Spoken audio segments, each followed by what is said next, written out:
नमस्कार दोस्तों, आज हम बात करेंगे भारत की जीडीपी ग्रोथ पर। आईएमएफ के आंकड़ों के अनुसार 2026 में वैश्विक जीडीपी वृद्धि में भारत का योगदान 17% आंका गया है, जो कि भारत दूसरे स्थान पर है। चाइना पहले स्थान पर 26.6% के तहत, वहीं अमेरिका तीसरे स्थान पर है 9.9% के तहत। जीडीपी जो है, भारत की जो जीडीपी है वो देश में ये तय करती है कि जो इकोनॉमी है वो ग्रो कर रही है या स्लो चल रही है। देश की आर्थिक हालत के बारे में इससे पता चलता है। अगर जीडीपी ग्रो करती है तो इसका मतलब है कि देश जो है दिन प्रतिदिन जो है अमीर होता जा रहा है या ग्रो कर रहा है।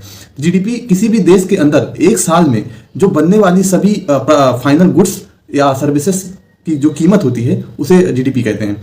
इससे कैसे इसको निकालते हैं, जैसे किसान जो होते हैं या जो फैक्ट्रियां हैं, जो मजदूर हैं, जब ये संपन्न होते हैं, जैसे किसान जो अनाज उगाता है वो जब उसका फसल अच्छा होता है तो वो भी जीडीपी में ही काउंट होता है, जीडीपी ग्रोथ में ही काउंट होता है। जैसे फैक्ट्रियां हैं, जब फैक्ट्रियों में उत्पादन होगा, तेजी से उत्पादन होगा और उसका जो है सप्लाई होगा, तो इससे क्या होता है, जीडीपी ग्रोथ होता है देश में।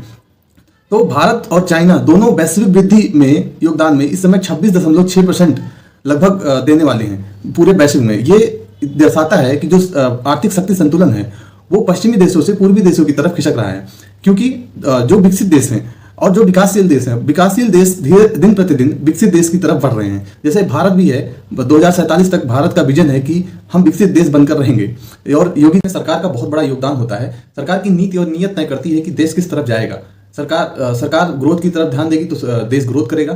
तो जो मोदी सरकार है वो जीडीपी के ग्रोथ में बहुत बड़ा इनका योगदान है। इन्होंने बहुत ही ध्यान दिया, क्योंकि किसानों और मजदूरों और जो फैक्ट्रियां हैं उन पर ध्यान दिया। इसकी वजह से आज हम दूसरे स्थान पर पहुंचे हैं।